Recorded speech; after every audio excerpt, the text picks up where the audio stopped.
Hello, and welcome to Lock and Key, a magical girl mystery. So this is a demo. It just came out Friday, July 8th, 2022. I'm recording this on the 9th.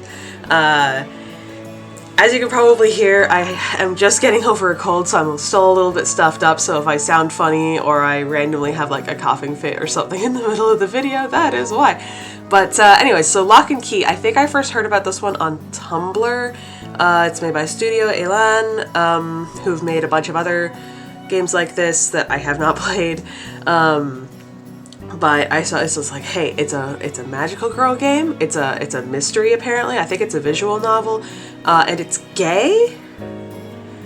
And I was just like, well, I have to play this. So the demo just dropped, and so I'm playing the demo now. So this should be fun. It looks really cute.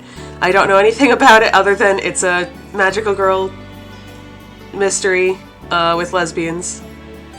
Yeah, so this should be fun. Let's see where this goes. Start. There we go. In the beginning, there was only darkness.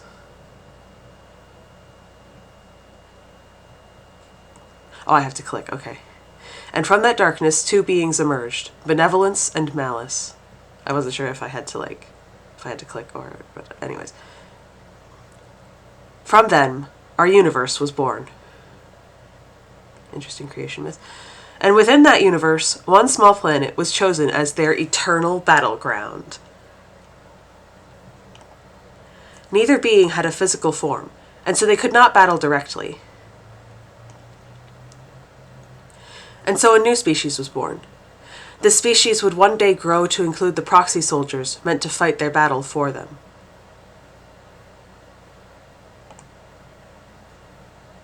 Malice was the first to create such soldiers.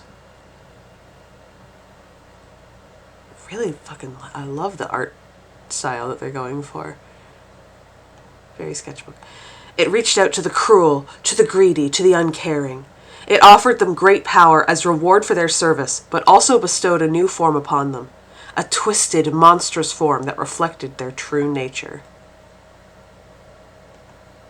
These monsters, bound to one day succumb fully to their transformation and exist as no more than mindless beasts, came to be known by a single name. The Consumed. This rips. I love this. These Consumed lived normal lives by day, but embraced their cruelty by night. Their existence was kept a secret so as to better facilitate their activities without resistance. Benevolence saw these beasts and knew there was only one way to combat them. Not by driving humans into paranoia and violence, but by creating warriors of its own. It saw the compassion, the love, the desire to do good that existed within the hearts of young women. Okay. These qualities represented benevolence's ideals more strongly than any other humans. Just like young women, like all of them, or just like certain ones? Okay. And so they were chosen to be these champions of the light. Benevolence came to them without deceit. It told them the truth of the universe and told them of the dangers they would face by joining this battle. Are we going to find out that benevolence did come to them with deceit and fucking made all this shit up? Or is this actually is this actually the truth? Time will tell, I suppose. Audacity is working, right? Yes, okay, we're good. None were forced to take up arms. Only those prepared to brave the dangers of battle for the sake of their fellow human beings took up this sacred calling. These brave warriors were granted a new form of their own, but one that would not last. To make room for the next generation and to safeguard those whose powers might wane with age, their form and abilities would disappear upon reaching 30 years of age. Ah, fuck, my window for being a magical girl is closing in like a couple of months. Oh, fuck! But as long as they had that power within them, as long as they felt the desire to defend the world from evil, they would be known as magical girls. God, again, I am loving this, like, sketchbook art. I keep stopping to talk about it, but it's so good. God, I love I love the hair. I love the way that's done. I love this. I love this, like, cross-hatching thing with the inking. Oh, it looks so good. I have no idea if this is placeholder art or if this is, like, the actual art that's going to be in the actual game, but, like, I hope it's the actual art because I fucking love it. It looks so good. For millennia, magical girls have worked together to protect our world from the forces of malice. While the world at large may never know of them, these hidden warriors have saved countless lives. And for every war, it began with a single question. One that came first in a dream, then once again in the waking world. Do you want to protect this world? I do. Oh, I have to click on that. Ooh. We get a title sequence. This is nice. I like the kind of the grain, I guess, on the logo. It looks really cute. I don't really know how to explain it. I just think it just makes it look really soft. Do you want the strength to defeat the evils of this world? I guess we're still going. I do. Are you willing to risk your life to save the innocent? I am. Then let me tell you of the magical girls. Hell yeah. Cohen! Huh? You done here? If I don't get my team on this scene soon, CPD is going to have my ass. And dealing with them on a good day is already torture. Oh, okay, I guess we're doing it from this person's point of view. Okay, I don't... Again, I know nothing about this game. I sigh and roll my eyes. The only thing worse than a case I can't crack is one where I have to deal with the cops. Lock and Key said, all cops are bastards. Also, I love that, like, half of her shirt is untucked. She's got, like, a shirt and tie with, like, a leather jacket over top of it. This girl rules. I love this. But I guess that's par for the course when you're looking for a serial killer. Ooh, is that what this is about? I wish I could just tell them to piss off and let me focus. But a night in jail and a very worried wife were enough to keep me from trying that again. At least Nat is nice enough to let me check out the scene, but that doesn't make up for the dirty looks I get from everyone else here. So are you like a PI or something? I guess they're not a fan of some punk doing their job for them. Heh. Give me a few more minutes. I want to inspect the body again. You got an extra period there. You got an extra. I'm not being nitpicky. I'm not being nitpicky. We're moving on. Just hurry it up. And for fuck's sake, wear some gloves this time. I'm glad that this game also says fuck, so I don't feel bad about saying fuck a bunch in a video about, like, cute magical girls and shit. I do feel bad about that every time I do, like, a Precure watching video and I say fuck every other sentence. It's like, this is about a show for little kids. Why am I swearing so much? It's like, I just swear a lot. So it's nice that this game also swears a lot. Yeah. I can't explain to them why I need to touch things directly to use my powers on them. Or why every time I do, I can't help but think of how all this started. How this all started, excuse me. It was easier when I was a kid. Back then, all it took was a dropped pen to find a consumed slayer. Dealing with humans hurting other humans is much harder. Not to mention more depressing. Can I have the room for a second? Are you seriously asking me to leave you alone in a crime scene? Seriously? Yes, seriously. Nat sighs and throws up her hands. She owes me, and she knows it. Fine. But if you breathe a word of this to anyone, the next crime scene is gonna be at your house. Nat's gonna commit arson. For all Nat's bluster, I'll take dealing with her over dealing with actual cops any day of the week. At least she can't get away with attacking me. Damn. Which is a lot more than I can say for Chicago's finest bunch of pricks. All cops are bastards. We stan. She walks out with a huff, leaving me to work. As soon as she's gone, I remove one of my gloves and close my eyes. My powers of clairvoyance only work on inanimate objects. I was 15 when I first learned that that includes corpses. Yeah, I guess. At least it was a rarity back then, back when I was actually saving lives, helping people, as opposed to whatever I do now. With a sigh, I reach out and put my hand on the victim's body. Turn back the clock. Bring the past to me so that I might see the truth. For the sake of the innocent. Oh, okay.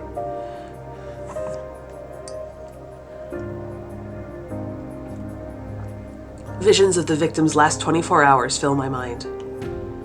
I can't see the finer details the way I could when I was younger, but I'm still able to track his movements and activities throughout the time period. I call the power spirit reflection. Most of the time, anyway. Some days I tend to call it shitty clairvoyance instead. It's not an inaccurate name. Oh my god, I'm just like seeing this close up. Like, God, this art is so pretty. Anyway. For starters, I can only see backwards, and even then it's not nearly as powerful as real clairvoyance would be. All I can do is track an object's movements and positions over the last 24 to 48 hours. If I had the murder weapon on hand, it'd be easy. I could find out where it came from and get a vague idea of who'd held it. But there's only so much I can tell from a corpse. I know this is his house, and that he hadn't left home today. I can see him moving from room to room. Then I see him struggling. His movements grow erratic in the living room. He tries to fight back.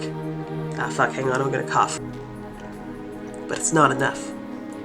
Ooh, we fade. My eyes snap open as I yank my hand away, but the image doesn't leave my head. It'll probably be there for the rest of the day.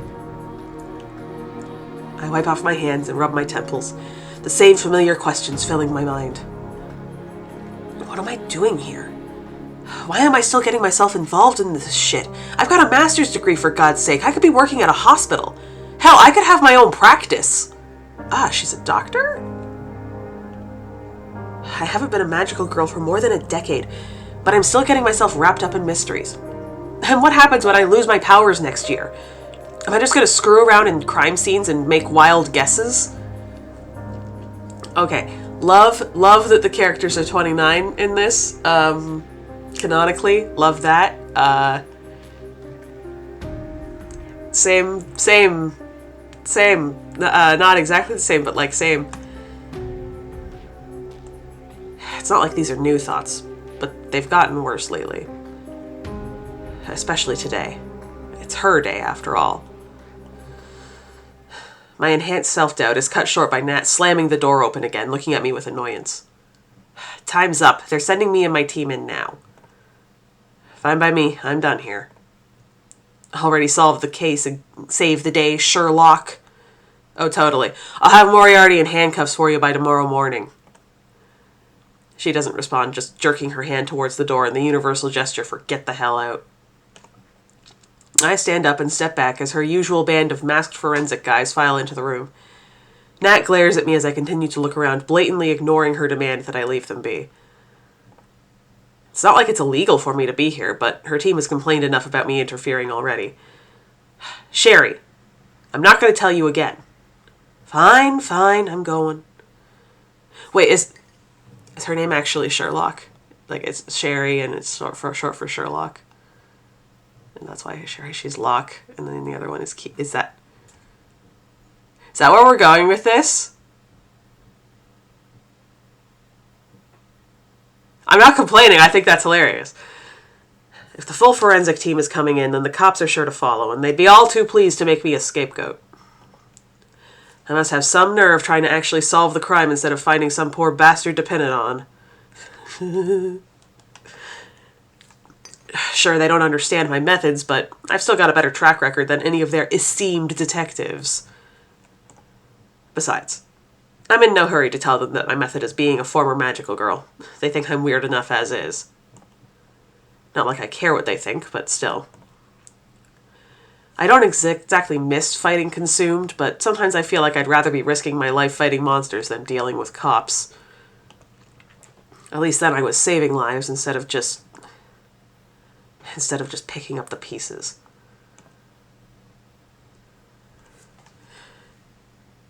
This fucking rules, actually. Hang on a second, I gotta blow my nose. Having a normal one. Okay.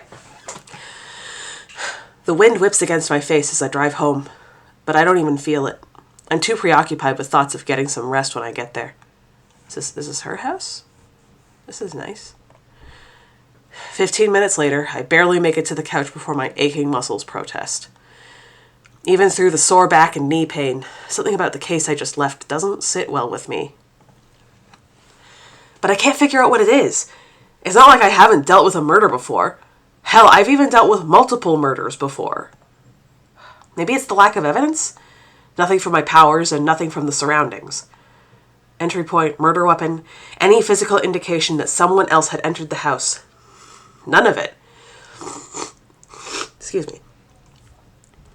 But that's not new either. There are plenty of cases where the cops ruined the scene before I had a chance to get there. My mind keeps turning, checking every possibility before discarding it. Logically, there's no real reason for me to feel so uneasy this time around. But I can't shake the feeling that something's off.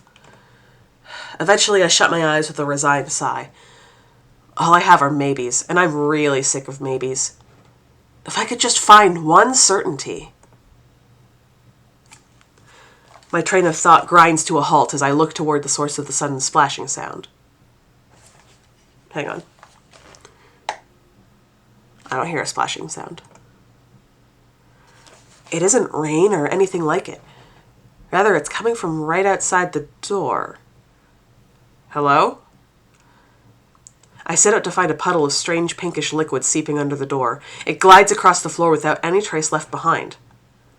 If I didn't know any better, I'd be freaking out. Okay, so I shouldn't have been freaking out about it. Instead, I just sigh.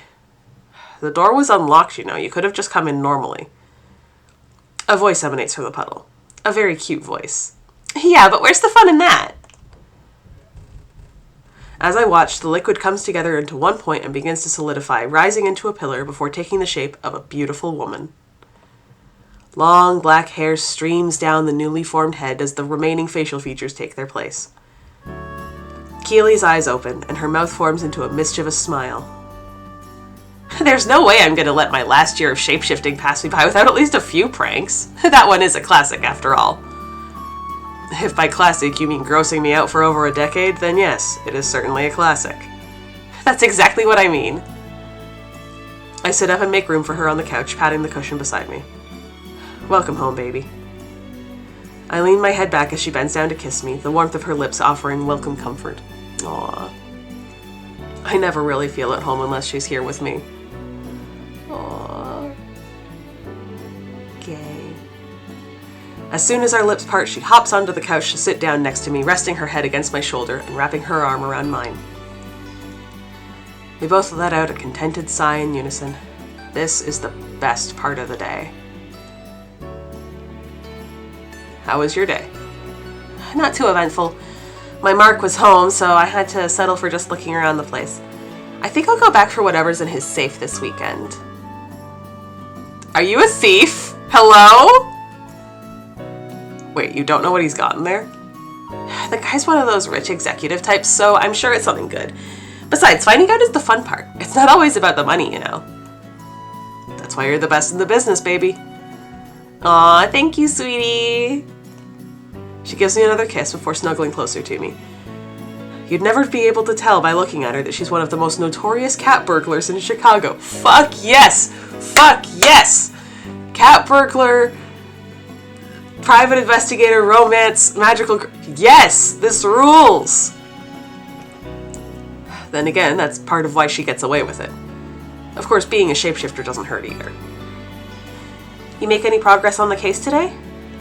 I sigh, wishing I could just forget today's visions. This job would be a lot easier if they didn't linger in my mind for so long. Nothing useful. Yet another locked room mystery just like the others. Either this guy's really good, or I'm losing my touch faster than I thought. Don't say that, sweetie. There's never been a case Sherlock Cohen can't solve. Right, I was right. Her name was Sherlock. I was right. Yeah. I don't know. It's more than just being stumped. I just feel kind of burnt out, you know? Like, I'm not sure if I even have the energy to see this case through. And putting up with the cops makes it even worse. Keely kisses my cheek. I can tell she's trying to hide the worry in her eyes for my sake, even though she knows she doesn't have to. Maybe you should retire early, honey. I know you're sick of dealing with them, and I've nabbed more than enough to set us up with a comfortable nest egg. I chuckle, running my fingers through her hair and kissing her forehead. And lose my chance to whine to you when I get home? Never. You could do that with a regular job. I just want you to understand that. You could do that with literally any job. Working sucks. We both laugh at that one before settling into silence. I don't know how I'd make it through the day if I couldn't look forward to cuddling at the end of it. Oh! Maybe tomorrow you and I could go over the details of the case again? 2 heads are better than 1. And you know how good I am with murders. Don't say it like that. You sound like a serial killer. That's the twist! I do not! Besides, you know I'm more of a serial thriller. That was awful. Like, really awful. You're just jealous you didn't come up with it first. You'd think that after 12 years her sense of humor would have improved.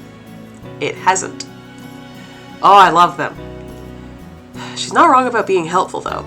I might be good at putting together evidence in a pattern and drawing conclusions, but she's always been good at seeing the tiny details I might miss without her. I just always feel a bit guilty when I bring her in. She's got her own job, and making her do mine too feels unfair, but maybe that's just me being stubborn. If you need me to break into the station and find out if they're keeping anything from you, I'm more than happy to. Just casually bragging about how good she is at, like, doing crimes. I love her. It's not like it'd be the first time. Oh my god, I love her. That was nearly 10 years ago. With those inflated police budgets, security would be way tighter than it was before. Cameras, more guards, that sort of stuff. And you almost got caught last time, remember? Are you saying that I've gotten worse? No way. I'm just saying that they've gotten better. A lot better. Hey, you never know until you try. I bet I could do it. I give her a kiss on the cheek before shaking my head. What happened to the shy little high school girl that always looked before she leaped? Oh, her? I hear she got a lot less shy when she married a real troublemaker. A troublemaker, huh? The worst kind. I lift her head up and kiss her again, much deeper than this. Okay, and we're at... One of my hands moves to her side, drifting up and down her abdomen. But before I can go any further, she pulls away with a frown. Oh, okay, good. I'm just like, wait, no, please don't get into sex. I don't want to read sex I don't want to read about it. I'll have to save this for later, honey. I need to get dinner started before Nina shows up. Oh, right, yeah, of course.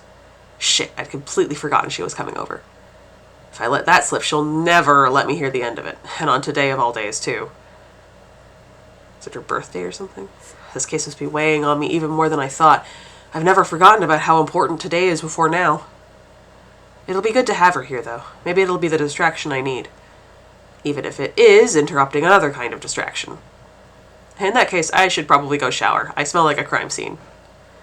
I like your crime scene smell. And you think Nina would, too? I mean, yeah. That's fair.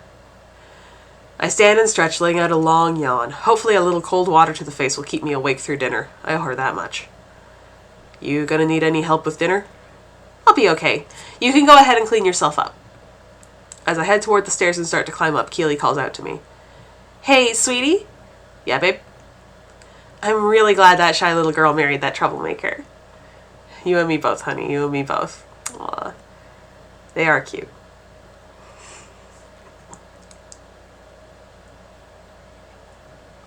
My tea is cold. By the time I'm done showering, most of my stress has melted away. I can't fully get the image of the crime scene out of my head, but it only comes in flashes now. The house, the blood, the frantic movements of the victim. Using spirit reflection always leaves me with some kind of afterimage, but at least that helps when it comes to studying details. I towel off and throw on a clean shirt before heading downstairs. As soon as I do, the smell of my wife's cooking banishes those last few lingering flashes. All I can think about now is how much I want to dig into some udon.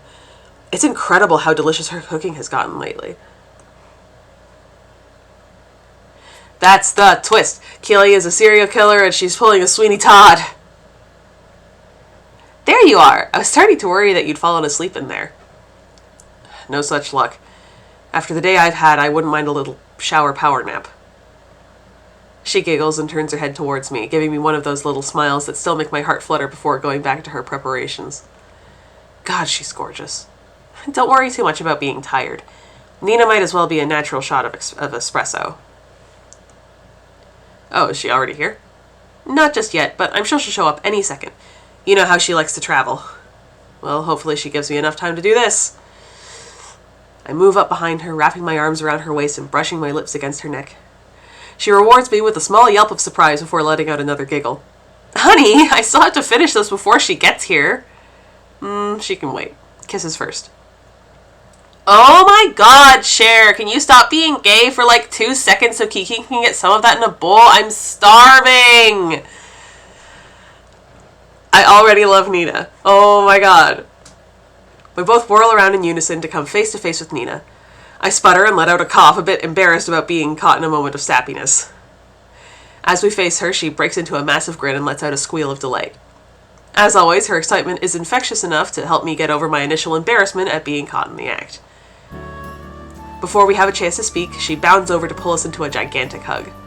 I missed you both so much! Next time I go on tour, I'm taking you with me, no arguing. For some reason, that voice just sent me into a massive coughing fit. That's not great. Okay.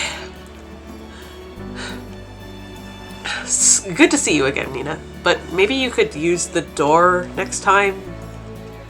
No goddamn way. As long as I can teleport, I'm never touching a door in my life.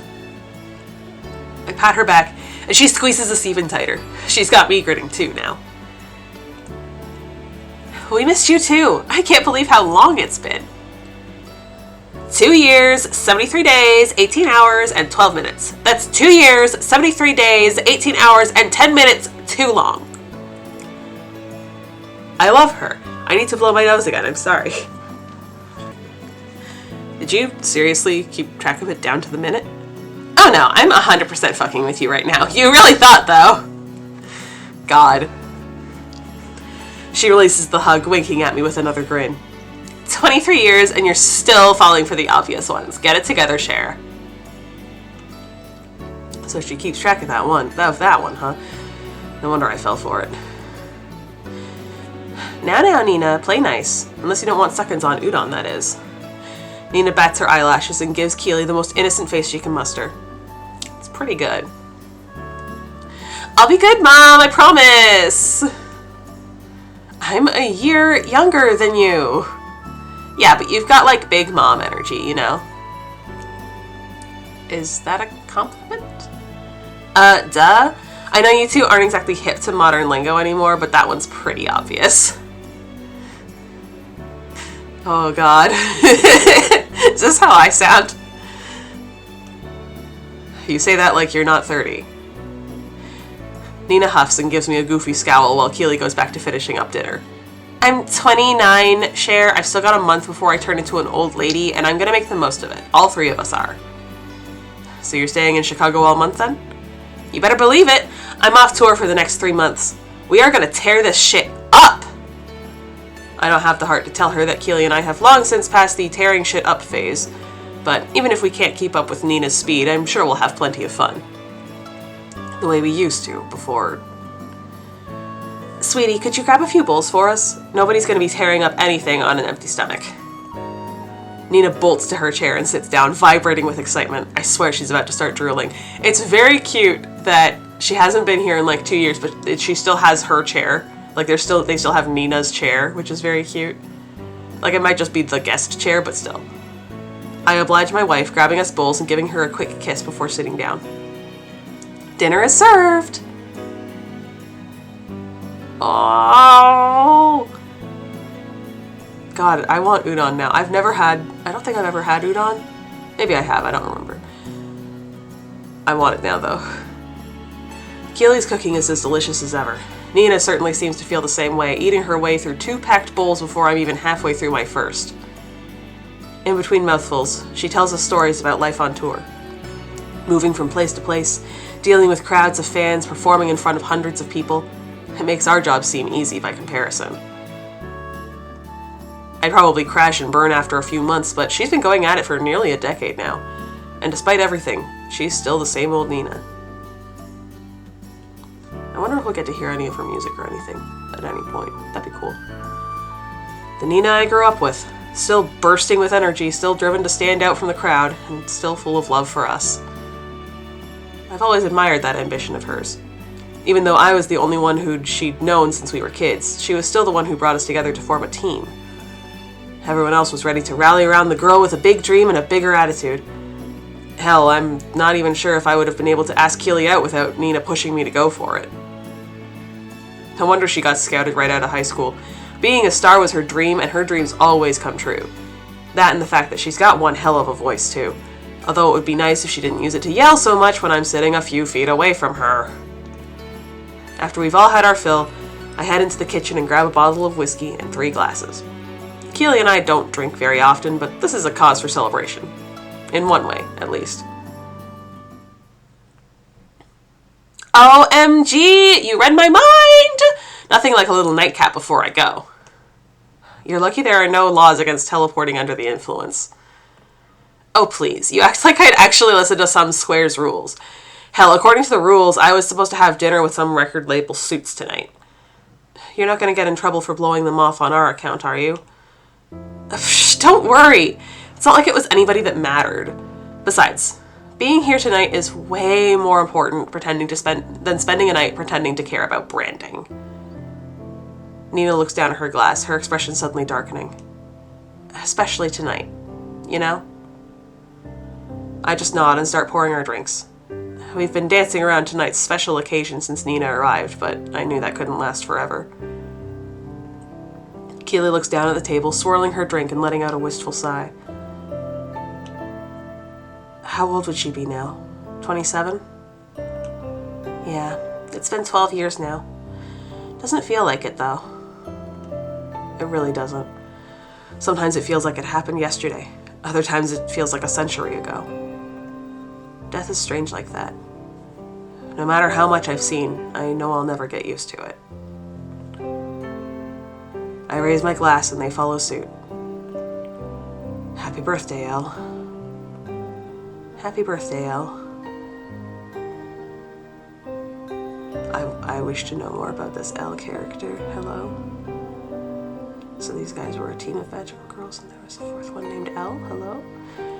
We throw back our drinks, the warm burn of the alcohol a blessing after the chill that filled the room when we said her name.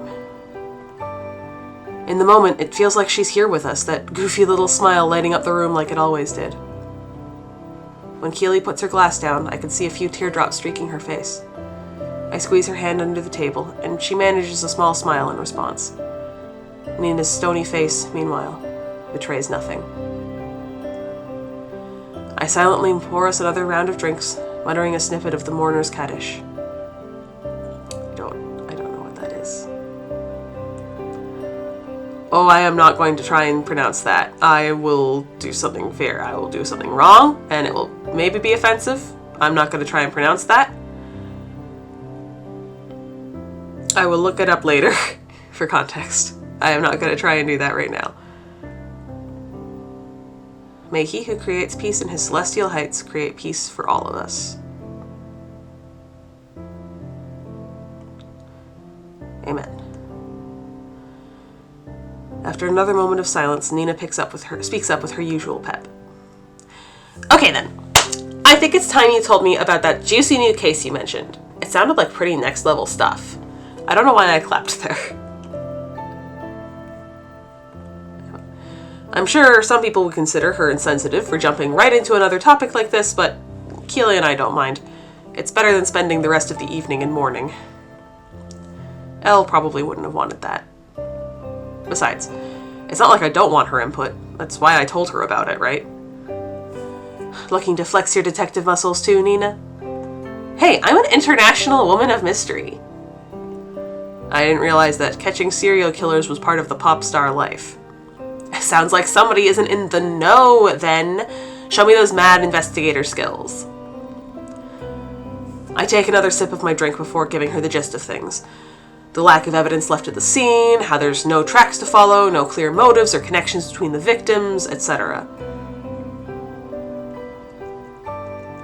I mean, I'm just saying, Keely could shapeshift. Like, I don't think that's... okay, here's the thing. I've joked about this being the twist. I don't think that's the twist. I don't actually think that's the twist.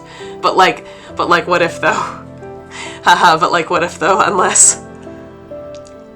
She'll occasionally chime in with questions about crime scene details, still drawing from those magical girl instincts. Keely helps me fill in the gaps as well, leaving Nina scratching her head. Damn, that's fucked up. Yeah, no kidding. Does anything in particular stick out to you, Nina? Well, nothing about the crimes themselves, but... She stares at me, fire suddenly appearing in her eyes. Something sticks out about how you're investigating them. What's that? The fact that you haven't put your wife's special talent to use? Keely cocks her head to the side, confused. How would shapeshifting help her solve the case? No, your other special talent. Knitting? Oh my god! Nina flings out her arms, waving them up and down in an arc around her. Aura reading? Hello? Oh! Keely's eyes widen as the significance of what Nina is saying hits us. Oh, of course! Cher, have you even looked for magic at the scene? I mean, let's be real, no murderer can be that good. If they're so mysterious, why not see if they're consumed? Thank you, Nina! Thank you, Nina! We stand. Any magic left at the scenes would be too faint for either of us to pick up. But Kiki's always been the best of us when it comes to aura. Of course. I've spent so many years going after humans that the thought of a consumed killer never even crossed my mind. How could I miss something that simple? I really am losing my touch. Find the aura, find the killer. Easy peasy. That's actually brilliant, Nina. I told you that catching serial killers was part of being a pop star. Okay, here's the thing. I do not care for Taylor Swift. But she's the only one I can think of at the moment, but it's just imagine Taylor Swift getting really into true crime. That would be so fucking funny. Maybe we should check that out tomorrow night, sweetie. Do you want to come with us, Nina? Nina laughs, taking one last swig of her drink. No way. That sounds like a perfect date night activity. You two have fun with it. I've got nightlife to enjoy. You can really go to clubs that easily? Aren't you worried about getting noticed? Don't you worry about me, Cher. The paparazzi haven't figured out a way to get around teleportation. Not yet, at least. Keely giggles at that one, and I can't help cracking a smile too. Anyway, now that I've pretty much solved your case for you, I think it's about time I hit the road. My producer is going to have a heart attack if I don't tell her where I am soon. Don't forget to cut me a check once you get paid for catching this dude, though. You don't want to stay for dessert? We have some cake in the fridge. Nina smiles and shakes her head, standing up and stretching. Save a piece for me, Kay. I'll come by for it when I can. She pulls us both into one more tight hug, as warm as ever. I love you two so much, and don't you forget it. I promise I'll come back real soon. You better. I didn't even have a chance to paint your nails. Soon, babe. Cross my heart. Just make sure you let us know before you teleport in here. Married couples need their privacy, believe it or not. She steps away, adjusting her hair and giving us one last wink. No promises. And with that, she's gone as quickly as she arrived. Keely takes my hand and leans against me, looking at the spot where Nina was standing just a moment ago. She seems like she's doing well. A lot better than she was last time. Definitely. And you weren't kidding. She really is a shot of espresso. So you're wide awake now? I lean down and kiss her forehead, wrapping an arm around her. Very. Come on, let's go upstairs. I can stand to unwind a bit before bed. Keely raises her head to meet mine, kissing me gently. You don't have to tell me twice. And we fade to black and we don't... Yeah, okay. It's not like we haven't done this before. But I can't quite shake the feeling that we're doing something wrong. I'll have us inside in a jiff, just watch. Keely's confidence brings a smile to my face, even as we're standing outside a crime scene in the early hours of the morning. I haven't seen an officer on watch, but there's no doubt that one is somewhere close by. Even though we're hidden, I'm still on edge. Don't worry, we'll be in and out before you know it. She squeezes my hand, interlacing her fingers with mine in the gesture that always brings me peace of mind. Whatever's got me so on edge tonight feels a bit further away. Once we're at the front door, Keely's form falls away and she oozes beneath it. A moment later, the door clicks open, and there she is. Told you I could get us in. I never doubted you. She knows I never doubted her, of course. I haven't doubted her abilities for years now. But the smile on her face makes it clear that she appreciates the affirmation. And if she's happy, then so am I. Wow. But as soon as we take a few steps into the entryway, the smile fades. Keely stops in her tracks and takes a deep breath. I don't like this. You feel something already? There were definitely signs of a struggle in here, but this isn't where he died. It's faint, but this aura... something strange. Let's keep moving. I nod, though I'm worried. Keely has such a talent for sensing aura, so it's no wonder that she sensed a dangerous vibe immediately. But even though my senses have always compelled in comparison to hers, I should at least be able to sense something. Have my senses really degraded that much? I know I only have a year until they're gone for good, but even now I should still be able to pick up something if I focus on it completely. Is it because of whatever's strange about this aura? I shake my head, dismissing the conjecture. That's not what matters right now. Instead, I lead Keely to the living room and point out where the body was. It's long gone by now, and the police have cleaned up most of the bloodstains. Unfortunately, it still reeks of detergent. Still, Keely doesn't need to see another corpse. Just because I've gotten desensitized to them doesn't mean she has. She's always been the more empathetic one. Is this the room? This is the one. He was on the floor near the ottoman. Now that's a Canadian word. Hello? As far as I can tell, he was injured somewhere else and then pursued through the house until he succumbed to whatever was chasing him in here. That's horrible. What a sad way to die. Her foot taps against the floor, betraying an uncertainty I know all too well. It's a telltale sign that whatever she doesn't understand is making her nervous. I step forward and put a hand on her shoulder, hoping to calm her down the way I always do. I don't like being here in the middle of the night, nor do I like putting Keely in danger. But I couldn't say no to her about something this important. Hey, we don't have to stay if it's skeeving you out. We can leave. Keely shakes her head. It's not that. I don't think I've felt energy quite like this before. It's new. New? I mean, all consumed are different, but there's something really off about this one. It's not normal. So there's no question about who did this then, or what. The serious tone in her voice worries me. We've dealt with particularly strong ones before. Not like this. Even the powerful ones felt familiar. The consumed all have similar energy, just like magical girls.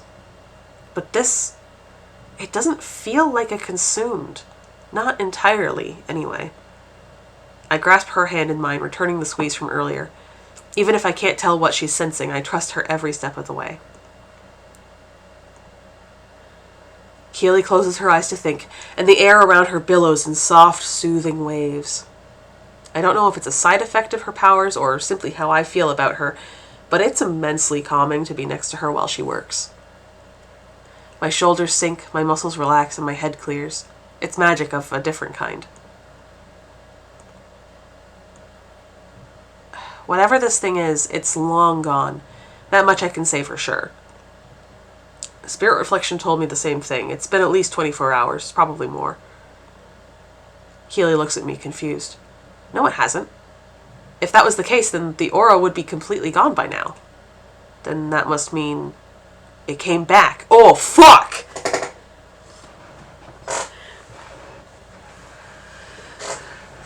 Alright, I am into this. Fuck yes. I don't understand. A normal human might return to the scene of the crime, but the consumed are like animals. Why would one go back to the same house they'd already attacked? It doesn't make any sense. Could it have come before the attack, too? Would it be intelligent enough to scout out the place first? No, that's ridiculous. I'm getting way too far ahead of myself here. Just gotta focus on the now. I'm gonna go check through the other rooms to see if there's anything else I can pick up. You gonna be okay down here? I'll be okay, promise. I'll see if I can find anything I might have missed. Just let me know if you sense anything dangerous, okay, babe? Be safe. Don't you worry about me. I still remember how to kick ass. I know, baby, I know. She trots upstairs, leaving me alone. There's not many personal effects left in the room. Anything that looked to be even remotely useful has been confiscated by the cops. It doesn't leave me with much to work with other than the furniture. It might not be much, but anything counts. Let's see. I press my hand to the end of the couch, trying to find something, anything of clarity. Visions of a restful morning, a day spent empty, and then a struggle. Something knocks the couch off kilter, then it ends, nothing useful. I take a moment to rack my brain about what exactly that man was running away from. A shadow? A person? Nothing big enough to toss a couch around, but big enough to scare this guy senseless. It's no good. I just can't see it. No matter how hard I think, I can't seem to gain any further clarity with reflection. Yet another sign that Sherlock Cohen's detective powers are on their last legs. It's frustrating in the moment, but that leaves a part of me feeling relieved. Another sign that it's time to move on from this job. To move on from picking up the pieces. To move on from the obligation this power brings. That doesn't sound bad at all. It'd certainly mean getting a little more sleep at least. Cher? Keely calls me from upstairs, still doing her best to keep her voice hushed in case the patrolling cop decides to make their way back here. Yeah, what's up? If you're not busy, would you mind taking a look at this? I heave a sigh, giving up on searching for clues on my own. Here's hoping Keely's search has gone better than mine. Tea is still cold. I head up the stairs, peering through the different rooms of the house until I find her in what looks like a study. Keely stands in front of a row of shelves, looking at something on the top. Hey, babe, what's up? This here. Keely points to a framed photo. Within it are a man and a woman looking happy together. Judging by the hair, the man must be the victim. He looks so different in life. Do you think the girl is suspicious or something? I wouldn't know, but don't you think she looks familiar? I swear I've seen her before. Like, on the street? This isn't too far from home. Maybe you've crossed paths. No, it's not that. Maybe we met them at a party or something. The man in the picture, too, he seems kind of familiar. You don't recognize them at all? Not off the top of my head, no. But now that she mentions it, something about the two people in the photo does seem vaguely familiar. Maybe I solved a case for them or had one of them as a peer reviewer in grad school. No, that's not it. God, this is really bugging me. Me too. I'll at least take a picture of it so we can look it over at home. I haven't found anything else up here, and there's no point in standing around in a crime scene trying to figure out if we maybe had brunch with somebody. Just make sure you don't get your phone confiscated outside. Pictures of stuff in here could potentially be incriminating. Keely chuckles and gives me another confident grin.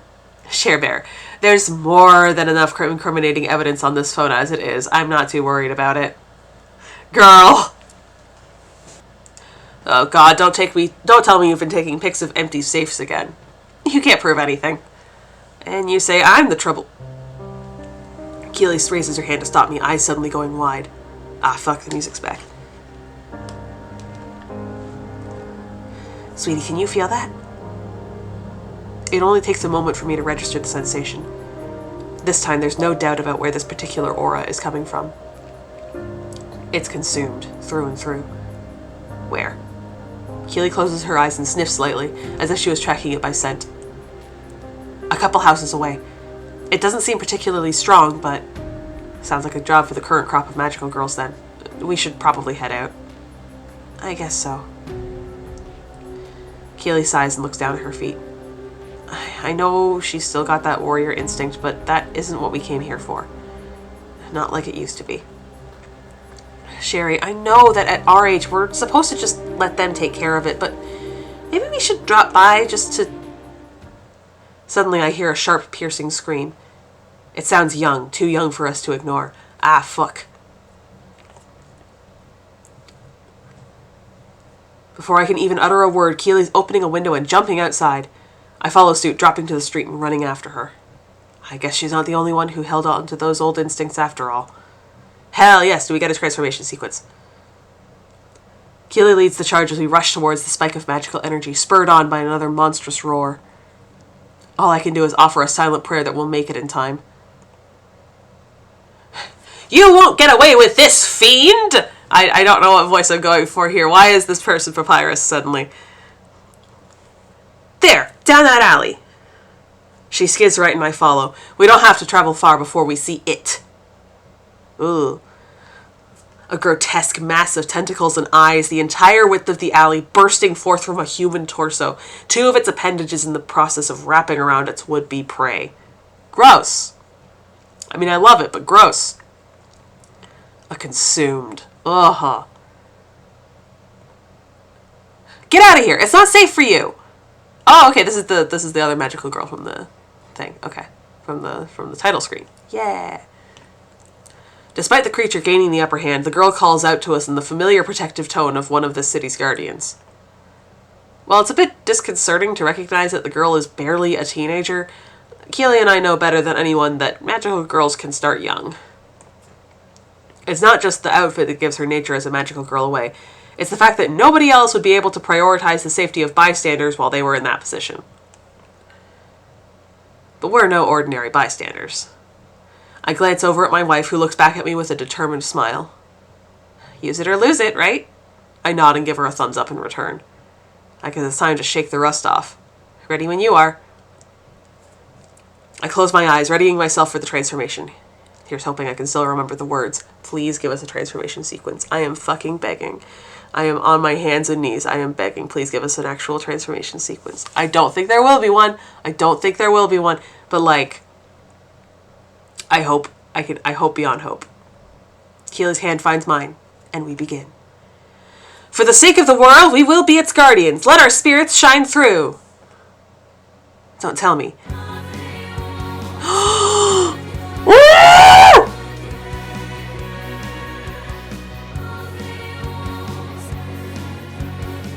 Oh, God.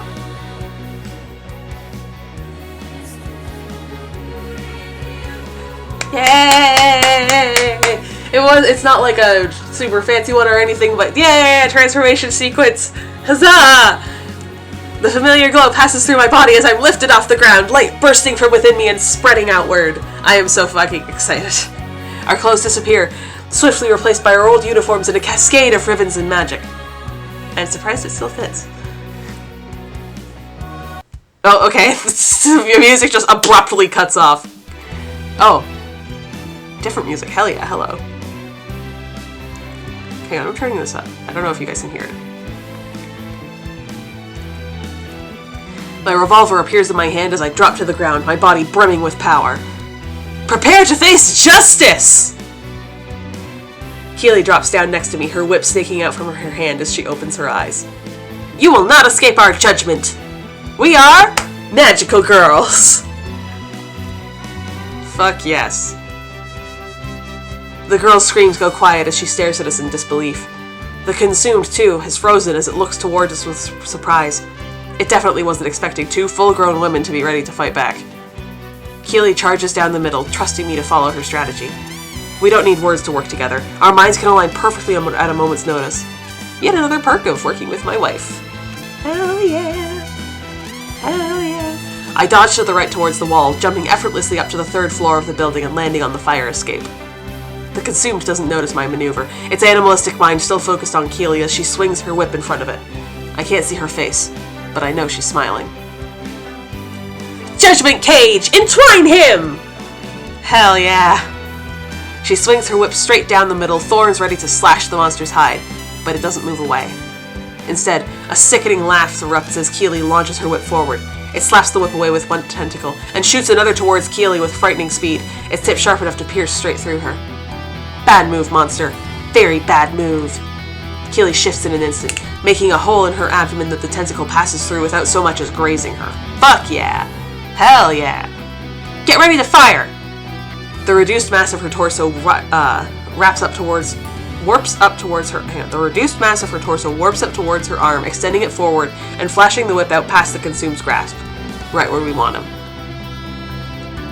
When I pull the hammer back, the chamber of the gun fills with brilliant light. 6 shots are more than enough. Fuck yeah, I love this gun. I love this fucking magical gun. That kicks ass, actually. Keely's whip encircles the monstrous mass. It moves with a mind of its own, binding its tentacles to its chest and tying its legs together. Judgment Cage never fails. Now it's my turn. I fan the hammer as I fire 5 more times, rapidly releasing an arc of holy spears towards the target. This rules. Oh, I wish we could see that image for longer, but okay. The shots sink into its flesh, filling it with light from the inside out. It manages to let out one more pitiful scream before exploding into brilliantly shining dust. Elimination complete. With its mission accomplished, the gun fades away. It always comes when I need it, but there are times when holding on to it would only make things worse. The last thing this kid needs is for someone to point a gun at her. Yeah! I hop back down to the alley, landing without a sound. You... The girl is sitting with her back against the wall, eyes wide as she stares at us in shock. It's okay, honey. You're safe now. You're all right. Who are you? I kneel down to her level, offering her a reassuring smile. I don't want to baby the kid, but I know Keely and I both want to help her out. We do what we can. We're magical girls, same as you. We just happen to have a little more experience. I stand, offering a hand down to help her up. After a moment, she takes it and slowly stands up on shaky legs. I really like the, spiky hood thing. And the sleeves! Yes! Love it. These are all, top-tier fucking magical girl outfits. I do love them very much. I'm Sherry. This is my wife, Keely. We used to patrol around Navy Pier back in the day. Would you mind telling us your name? The girl opens and shuts her mouth a few times before finally managing to speak, her voice barely above a whisper as she stares at the ground. Ruby. My name's Ruby. It's very nice to meet you, Ruby. Do you want us to help you find somewhere to sit down and rest for a minute, or call you a ride home? She nods, leaning against the wall to steady herself. I'd like to sit down. There's a coffee shop around the corner that should still be open. Would you be comfortable going there with us? We'll understand if you're not. I know we're strangers and all. Ruby finally looks up at us with wide eyes, clearly still in shock. But through that expression, I can still see a muted fire in her eyes. She'll be okay. Even if you're strangers, I know you're not bad people. Bad people don't get to be magical girls. Sure, okay. The conviction in her voice makes me grin. Rookie or not, this kid's heart is in the right place. I should save. I haven't saved at all. We're gonna save.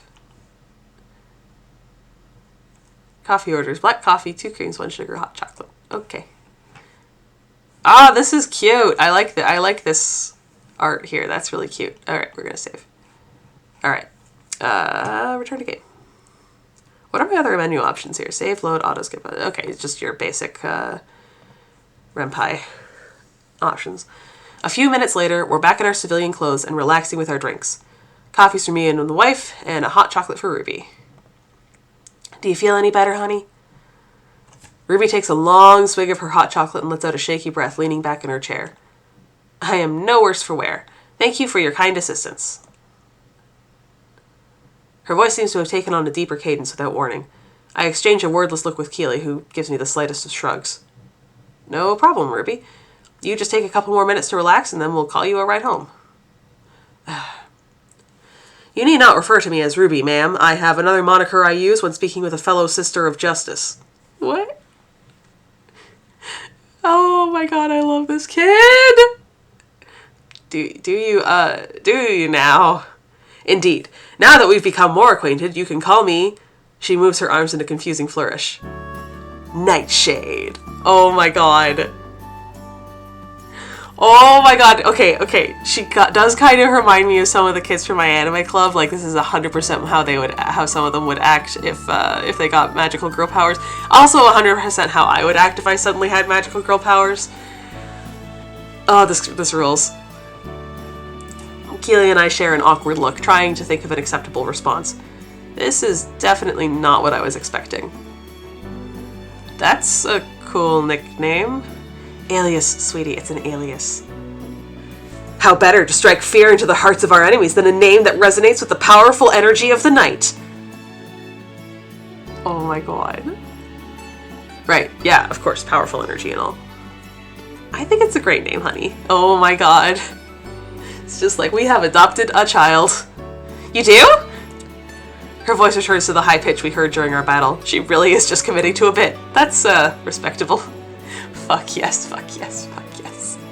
Because, like, I spent a lot of time thinking about it and stuff, and I had a bunch of other names I was going to use, like the Dark Moon or, like, the Nightbringer and stuff like that. But I thought this one was the best, so her eyes go wide again as she clamps her mouth shut, suddenly aware of what she's doing. When she speaks again, her voice is back to her Nightshade tone. Should I be going for, like, full Batman with Nightshade here?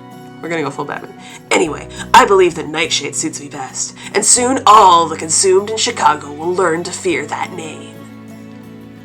That's very nice, honey. Fucking Ruby and her support of gay parents. Totally, you got this. Just make sure you're realistic about what you're ready to take on, okay? If we hadn't shown up, that consumed could have seriously hurt you, or worse. Oh, it was no trouble.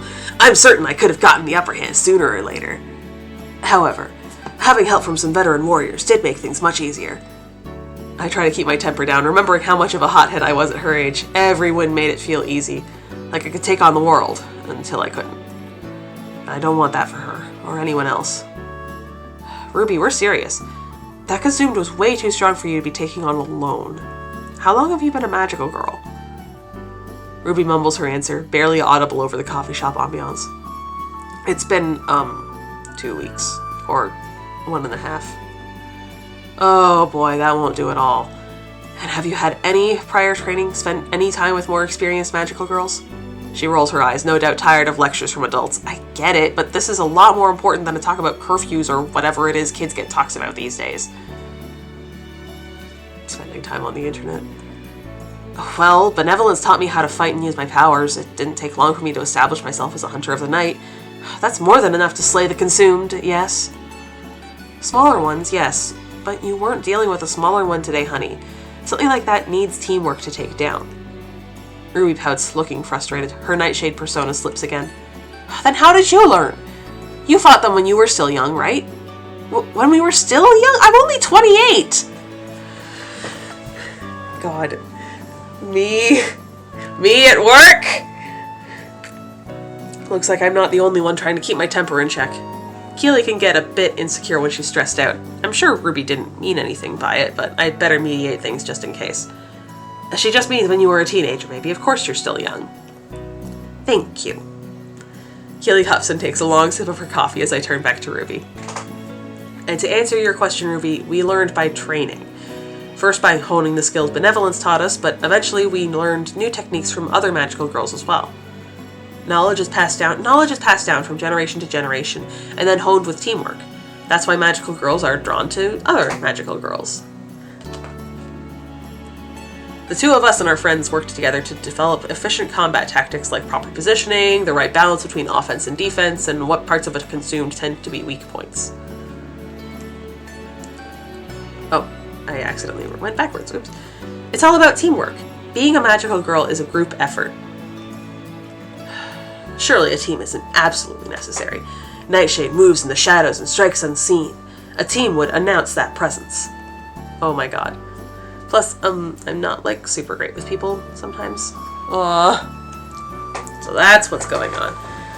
I'm sure Keely's already noticed as much. She's practically psychic when it comes to figuring out what's really going on with people. Me? I'm a lot slower as a judge of character. That's nothing to be ashamed of, honey. Believe it or not, I was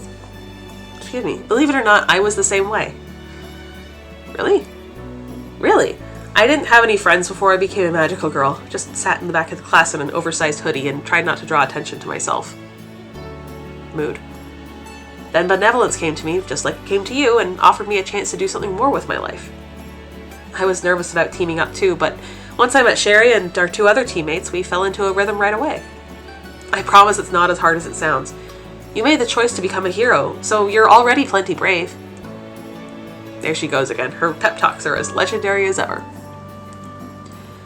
Ruby takes a long sip of her hot chocolate and lets out a deep breath. Would you be willing to, like, help me, maybe? Help you find a team? I mean, we're a little out of the loop when it comes to stuff like that, so... No, I mean, like, help me be a magical girl. Oy vey, I was afraid she might say that. I get why she'd ask, but I look over at Keely, hand to her chin as she thinks over Ruby's request. Surely she must have expected the same thing, but she seems more intrigued by the idea than I am. I guess I shouldn't be surprised. It's in her nature to take care of things, after all. You want us to train you? You don't have to, give me lessons or anything. But maybe if I were able to watch you two hunt or something, would that be okay?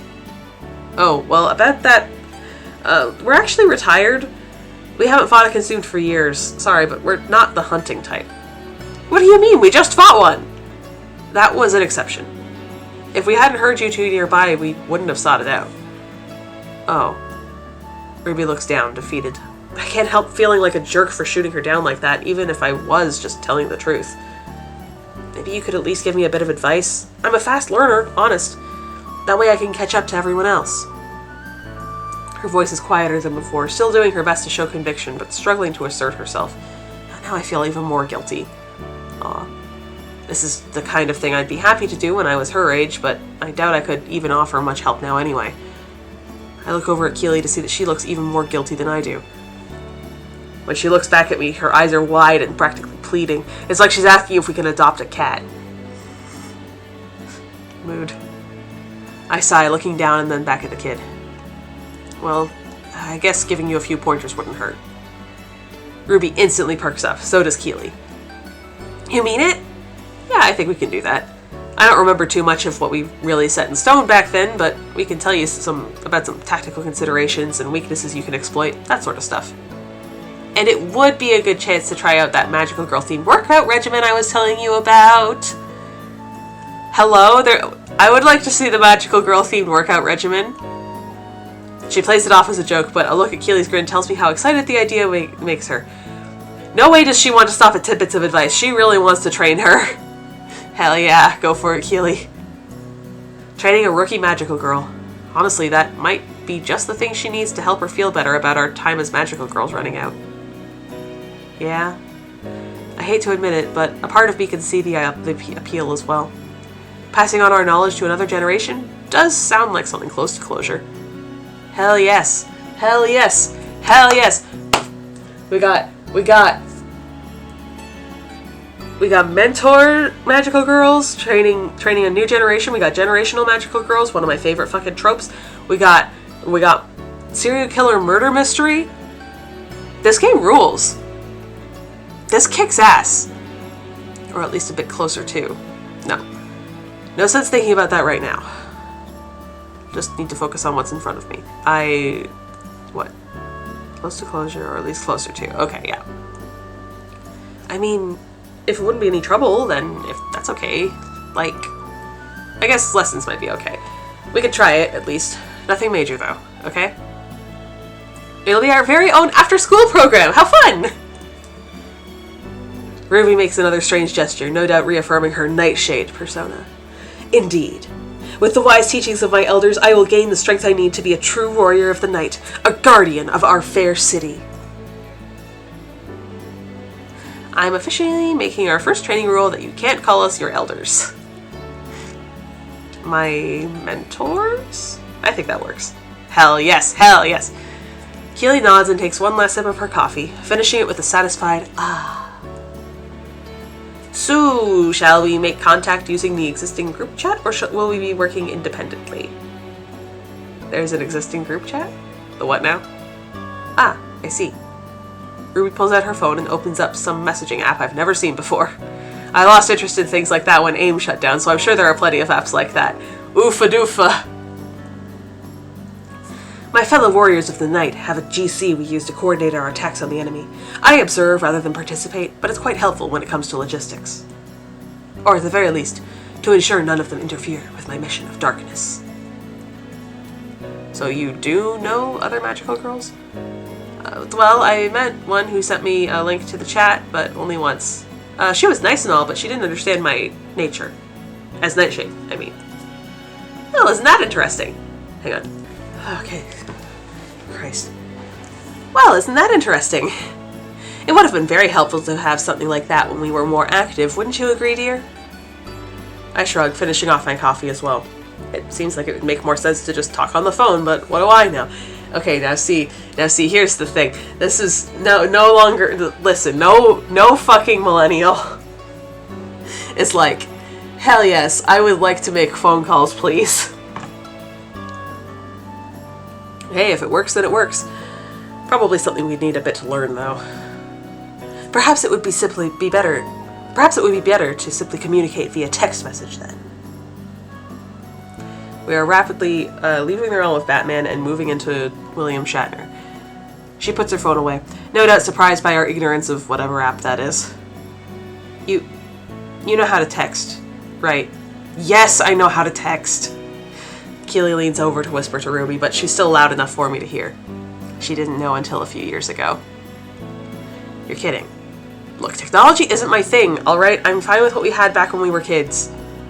We had text messages, sweetie. Ruby laughs at that one, the shaky uncertainness gone from her voice. Looks like our job is done. Let me give you my number. We can figure out a training schedule soon, okay? Okay. I mean, it's very well. I look forward to mastering the ways of the night with your assistance. Good to hear it. She's quite the interesting girl, no doubt about it. Odd, for sure, but every magical girl is odd at that age. We certainly were. Ha, yeah. Everyone is weird at that age. It's a weird age to be. Do you need us to call you a ride? I will be fine, ma'am. My home isn't far from here. Just make sure you're careful on the way home. No more fights, okay? Very well. Even the most tireless of night warriors must rest from time to time. Yeah, exactly. Every time I do the Nightshade voice, I have to do something. I have to do some kind of stupid thing with my hands to, like, really embody the voice, embody the persona of Nightshade. I get up and pay for the three of us, tossing the few bucks I have left into the tip jar. Behind me, Keely and Ruby swap numbers and say their goodbyes. She's always been good with kids. Mom energy, I think Nina called it. And who knows? Maybe it'll help her figure out how she feels about having kids of our own someday. It's not like we haven't talked about it before, but never mind, now isn't the time. Ruby and her 2 gay moms! Take care, Ruby. We'll see you soon. Oh. Sorry, that was Sherry. Keely nudges me and mouths Nightshade. Nightshade, take care of yourself. And you as well, my mentors. I look forward to beginning our training post-haste. With a final wave, Ruby leaves the coffee shop and disappears into the night. Well, that wasn't how I was expecting tonight to go. Is that a bad thing? I guess it could have been worse, but I do think I'm done with surprises for the time being. You and me both. I'm going to be out like a light as soon as we get home. Keely chuckles and kisses my cheek, taking my hand in hers. We chuckle in unison as we step through the doors and start our journey home. Definitely time to be done with surprises for now. So they are going to be surprised by something. I'm calling it now. Still, for a night when we planned to solve a mystery, I feel like we've been left with significantly more questions than answers. And not just about Ruby.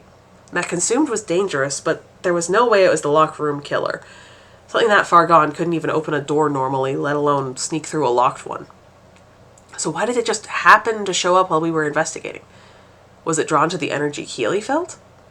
Or could it have been some kind of lure? A distraction meant to pull us away from the crime scene? It's a possibility I don't want to consider. Not just because it's needlessly paranoid and yet another sign that this case is messing with my head, but because it would mean that there's something larger at play here. Hey, babe? That aura you felt at the house, that wasn't from the consumed we just took out, was it? No, it wasn't even close. In fact, it wasn't close to the aura of any consumed I've seen before. So what do you think it was? Something new. And probably something dangerous. Evil magical girl. Evil magical girl. That's my guess. Again, I don't actually think it's Keely, but like Keely is the kill. No, it's not Keely. I nod, feeling that paranoia spreading through more of my mind. I'm already way too old to be handling cases with magic involved. But something tells me that this time I don't have a choice. Is this the end of the demo? You've reached the end of the demo. I was right. Hell yeah. This rules. Character profiles are now available in data. Yay! Thank you for playing. let's take a look at those character profiles. Data, locked room killer. Oh, are there going to be multiple cases? Hello? Hello? Are there going to be multiple? Ooh, there are going to be multiple cases? I didn't know that. Okay. Sherry Cohen. Oh, she's cute. Born in 1990. Oh, she's a couple years older than me.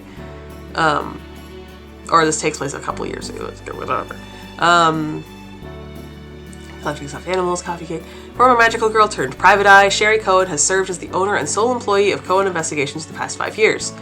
Sherry doesn't miss the magical girl life as much as her friends do. After they retired at the end of high school, she chose to focus on her education rather than attempting to recapture her former glory. Sherry graduated with a degree in psychology in 2012 and acquired her master's degree in 2014. When gay marriage was legalized in Illinois later that year, she married her high school sweetheart Keely Takada, with whom she'd been in a relationship for the last 8 years. Aww.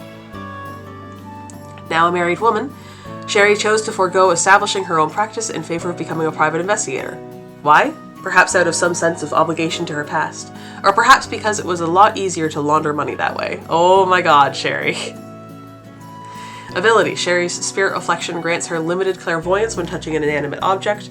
By concentrating, she can track the object's movements, status, and other factors over a 48-hour period. The tracking details are most accurate within the first 24 hours. Okay. Weapon. The Purification Crystal is an accurate and extremely powerful weapon at mid to long range. Using liquid magic stored in the barrel, Sherry can fire them. Cool. I'm not going to read all of them, but I want to... Okay, hang on. Elle. We don't get to see a picture of her. Okay. Horror magical girl ally, always the baby of the group. She was the whole team's little sister and dearly loved dearly by her 3 closest friends. Sadly, she passed away in 2007, long before her time. Elle Byrne was 15 years old when she died, and the shock of that death changed her 3 friends forever. But how did she die? What happened that fateful night? And why couldn't Sherry, Keely, and Nina stop it? Fascinated. Would love to know what's going on there. Who's Natasha Rubinsky? Oh, it's Nat. Okay. Yo, are you named after, oh, no, probably not, but it's just like, hey, so Nat is,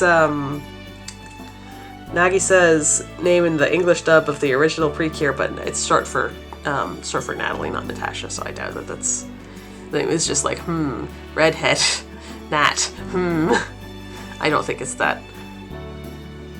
Oh, this is very cool. Anyway, we'll go back to the extras. Anything over here? Ooh, there's a gallery. There's a music room. Yes. Hello.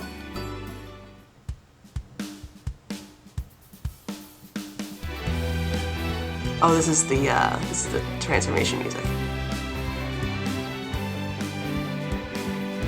I think. Unless this is. Yeah, no, this is the transformation music. What was this one?